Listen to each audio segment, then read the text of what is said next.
సిరియాలో ఏమవుతుందంటే ఇజ్రాయెల్కి సిరియాకి పడదు. బట్ వీళ్ళు ఏం చేస్తారంటే ఒక ఏజెంట్ ని, ఒక మొసాద్ ఒకరిని ట్రైన్ చేసి అతను ఒక వ్యాపారవేత్తగా, అంటే ఎక్కడో అర్జెంటీనాలో బతుకుతున్నాడు, సిరియా నుంచి వెళ్లిపోయి 4 fathers అర్జెంటీనాలో బతుకుతున్నాడు, బాగా డబ్బు సంపాదించుకున్నాడు, రిటర్న్ మళ్ళీ సిరియాకి వస్తున్నాడు అన్నట్టుగా ఒక కథ అల్లి ఆ ఒక మొసాద్ ఏజెంట్ ని అర్జెంటీనా నుంచి వచ్చినట్టుగా ఆయన చిత్రీకరించి సిరియాకు పంపిస్తారు. సిరియాలో ఒక వ్యాపారవేత్తగా ఉంటాడు. వ్యాపారవేత్తగా ఉండి అట్లా మెల్లిమెల్లిగా అక్కడ నుంచి సిరియాలో ఉన్న యాక్టివిటీస్ అన్ని ఎప్పటికప్పుడు ఇజ్రాయెల్ కి చేరవేస్తూ ఉంటాడు. ఆయన ఎక్కడికి వెళ్తాడంటే వ్యాపారవేత్తగా చాలా పెద్ద పొజిషన్స్ లోకి వెళ్తాడు. అదే సిరియాలో ఆర్మీ కూ జరుగుతుంది, ఇంకో కొత్త రెజీమ్ చేంజ్ అవ్వాలని. ఆ కొత్త ప్రభు ఎవరైతే కొత్తగా అధినేతగా ఎవరొస్తారో ఆయనకు అనుకూలమైన వ్యక్తిగా ఉండడం వల్ల ఆయనకు దగ్గర అవుతాడు. దగ్గరై ఒక స్టేజ్ కి ఎక్కడికి వెళ్ళిపోతాడంటే సిరియాలో డిఫెన్స్ మినిస్టర్ గా ఈ పర్టికులర్ మొసాద్ ఏజెంట్ నే నియమించాలనేంత దూరం వెళ్ళిపోతాడు. అంటే సిరియా ఒక డిఫెన్స్ మినిస్టర్ గా నియమించాలనుకుంటారు, కానీ ఆ లాస్ట్ మూమెంట్ లో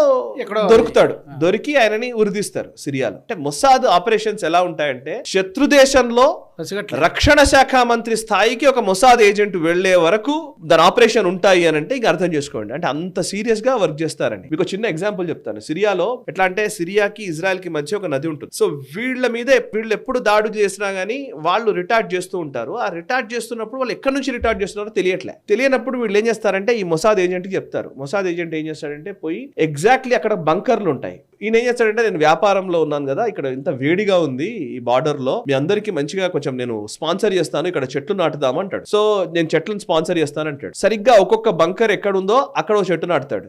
ఆ చెట్టును చూసుకొని బంకర్లను మేల్చేస్తుంది ఇజ్రాయెల్.